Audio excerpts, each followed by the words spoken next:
Assalamu alaikum wa rahmatullahi wa barakatuh.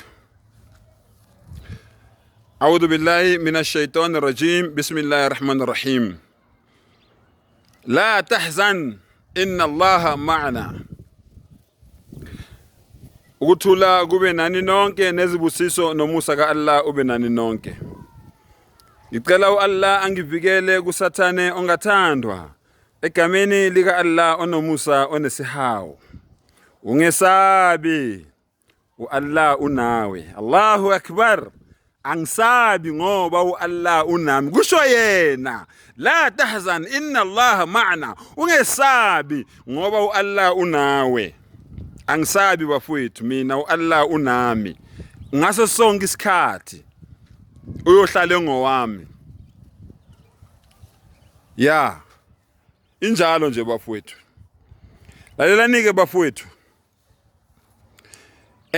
Ngilindile ukuthi abafundisi bangichallenge benza ama video bangichallenge akekho ongichallengeayo lalelani bangiphindile futhi abafundisi bangifonela baconfess ukuthi Mbatha akekho umfundisi ozokuchallenge khululeka akekho umfundisi ozokuchallenge ngoba yonke into oyikhulumayo iyini ingamaqiniso ake ngifake istembu ke phezulu kwalento le ngitshelwa abafundisi uma ngabe wena mfundisi la ukhona uyadecide ngelinye ilanga ukuthatha isinqumo ungichallenge.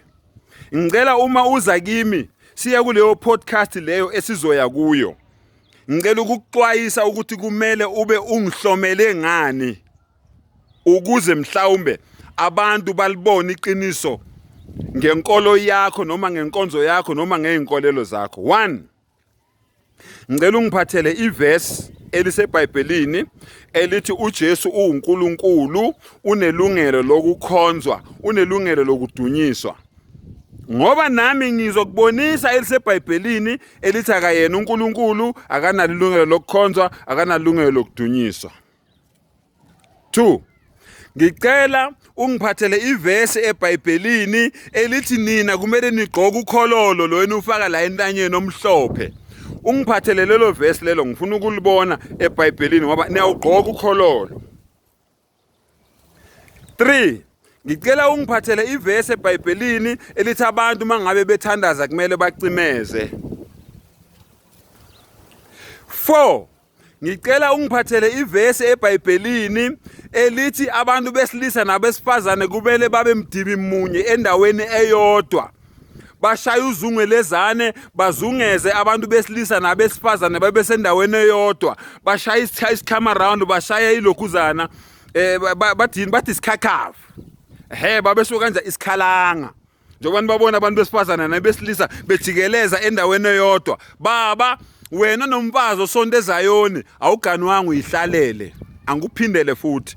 Baba wena nomfazi osonto eZayoni awugani wangu ihlalele. Mama wena nendoda esonto eZayoni awugani wangu ihlalele akubufebe inkindlane. Akubufebe eZayoni inkindlane. Ngibuya khona ngitshelile akusho mina kusho umbhalo. Mawufunda incwadi kaTimotheo kuthi ngithi uTimotheo wokuqala noma wesibili isahluko ubani u9 wehle nayo ithi owesifazane mayefika ebandleni kumele azihloniphe. 1 Agqoke azihloniphe. Inkosi yami ahlale athule azehlise ahlale athule alalele angimvumeli owesifazane afundise. Ifunde nawe bese uyangaleke encwadini yani yesambulo 2 ku20 ithi umuntu wesifazane oshumayelayo utikiline uJezebel ufundisa abanye abantu besimame ubufebe. Nkosi yami ungitsheleke mfundisi mawuza kimi ukuthi ke nali Mbatha iverse elithi umuntu wesifazane une right ukuthi ashumayele ebandleni une right ukuthi naye agqoke ukhololo une right ukuthi naye amela abantu ebandleni angcwabe abe umfundisi angcwabe. Bese ungizela neverse ethi le iphambano lezi ezisemajazini enu enizilengisa la emqaleni zamaRoma nani nine right ukuthi niziphathe nigqoke lezo iphambano ziphathi yenkolo. Bese ungizela ke neBhayibheli ke mangabe sokhuluma ngeNew Testament ungizele nelibhalwe ngesiGreek mangabe sokhuluma ngeOld Testament ungizele nelibhalwe ngani ngesiHebheru. bese ungizela neBhayibheli elithi nine right nina ukuthi nidle imali emabandleni, nitshela abantu ukuthi abanikolekele nicebe ngeimali zabantu abampofu abasebenza kanzima. Ungizele nalawo mavesi la kuningi okunye ngisazokuphenya ngakizinqa. Sengikunikeza nje ama highlights ukuthi ungiphathele ini mina mawufuna ukungichallenge. Bathi abafundisi mbatha khohlo angeke beze bakuchallenge abafundisi ngoba bayazazi kahle.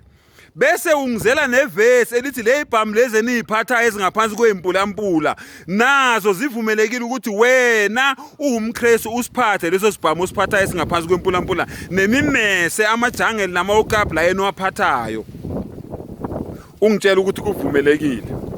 Bese ungizela nevesi ethi nine right ukuthi mangabe nisebandleni niphathe induku lezi eniziphathayo. Ungibonisa yona eBhayibhelini. Ngifuna ukuzibona lezi zinto lezo. Sizozwana ke nomfundisi ozongenzela lokho.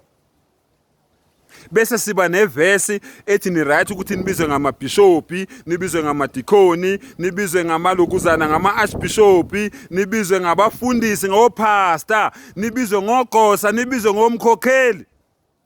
Ungiphathele lawo mavesi la. Mina nawe ke sesingaya ku podcast ke siyokhuluma. Okwamanje cela ungadlali ngesikhathi sakho ngoba uzozisola.